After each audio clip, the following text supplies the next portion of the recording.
धरती के 10,000 मीटर नीचे आखिर क्या है? इसी सवाल का जवाब ढूंढने के लिए सोवियत संघ ने कूला प्रायद्वीप पर एक वैज्ञानिक ड्रिलिंग प्रोजेक्ट शुरू किया। लेकिन जब ड्रिल मशीन ने 12,000 मीटर की गहराई को छुआ, तभी उस गड्ढे से अचानक इंसानों की चीखें और दर्द भरी आवाजें सुनाई देने लगीं। सरकार ने तुरंत आदेश जारी कर दिया कि इस 30 साल पुराने प्रोजेक्ट को यहीं बंद कर दिया जाए। फिर क्या था? हर तरफ अजीब और डरावने कयासों की बाढ़ आ गई। इस फिल्म का पहला हिस्सा एक सच्ची घटना पर आधारित है, लेकिन बाद का हिस्सा इतना रहस्यमय है कि आज तक उसकी सच्चाई को कोई साबित नहीं कर पाया। तो चलिए बिना देरी के शुरू करते हैं असली कहानी। सोवियत संघ की एक्सपर्ट सोफी को अचानक एक कॉल आता है। कूला ड्रिलिंग प्रोजेक्ट में कुछ अजीब हो रहा है। कहते हैं कि गहराई से कुछ अजीबोगरीब आवाजें आ रही हैं और 20 से ज्यादा कर्मचारी लापता हो चुके हैं। काम तुरंत रोक दिया गया है और अब सोफी से उम्मीद की जा रही है कि वो इस रहस्य से पर्दा उठाए। सोफी बिना समय गंवाए सीधे कूला प्रायद्वीप के लिए रवाना हो जाती है। लेकिन जैसे ही उसकी फ्लाइट लैंड करती है, वो माहौल में कुछ गड़बड़ महसूस करती है। हर तरफ हथियारों से लैस सैनिक तैनात हैं। एक थका हारा वैज्ञानिक लड़खड़ाते हुए उसकी ओर बढ़ता है। तभी हेलीकॉप्टर में तैनात सैनिकों को कुछ अजीब लगता है और वो अलर्ट हो जाते हैं और अगले ही पल वही वैज्ञानिक अपने शरीर में बंधी ग्रेनेड को ब्लास्ट कर देता है।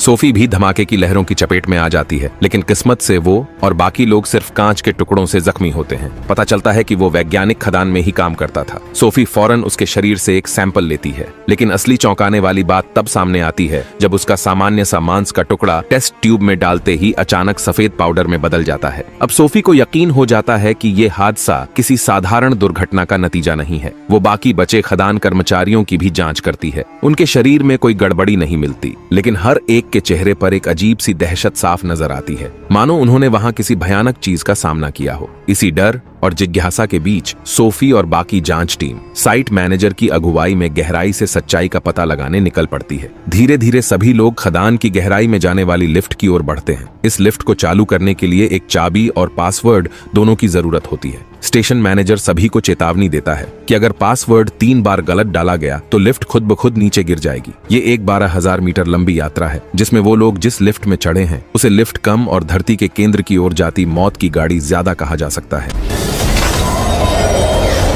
लिफ्ट की रफ्तार हैरान कर देने वाली है। सिर्फ कुछ ही मिनटों में वो धरती के 2,000 मीटर नीचे पहुंच जाते हैं, लेकिन पता नहीं क्यों अचानक लिफ्ट जोर जोर से हिलने लगती है। स्टेशन मैनेजर घबराकर चिल्लाता है, कुछ गड़बड़ है। वो जल्दी से खड़ा होता है और वेंटिलेशन फैन खोल देता है, लेकिन तभी सभी लोग दम घुटने की हालत में पहुंच जाते हैं और खुद मैनेजर पहले से ही ऑक्सीजन मास्क पहन लेता है। न जाने कितना समय बीत गया। सोफी जब होश में आती है तो लिफ्ट जमीन से 5,000 मीटर नीचे के रिहायशी सेक्शन में रुकी होती है। स्टेशन मैनेजर कब का गायब हो चुका होता है और जाते जाते लिफ्ट की एक्सेस कार्ड भी अपने साथ ले गया होता है। उनके साथ मौजूद एक